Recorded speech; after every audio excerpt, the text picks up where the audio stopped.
বিসমিল্লাহির রহমানির রহিম।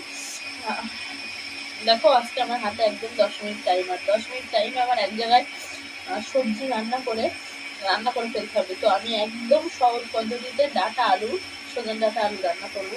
কড়াটা গরম করে প্রথমে তেল দিয়ে নিয়েছি, আর তেলের ভেতরে একটু আদা রসুন পেস্ট দিয়ে দিয়েছি। আর ওদিকে সবজিটা করে রেখেছি। দেখো আমি ডাঁটাটাকে সুন্দর করে ছিলে আর আলুটাকে সুন্দর করে ছিলে পরিষ্কার করে ধুয়ে রেখেছি।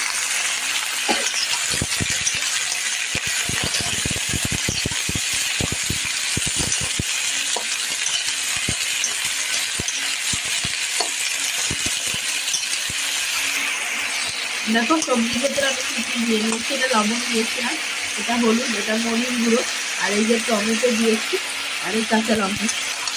তো এবারে সুন্দর করে একটু নিয়ে নিচ্ছি। আমি জিরের গুঁড়োটা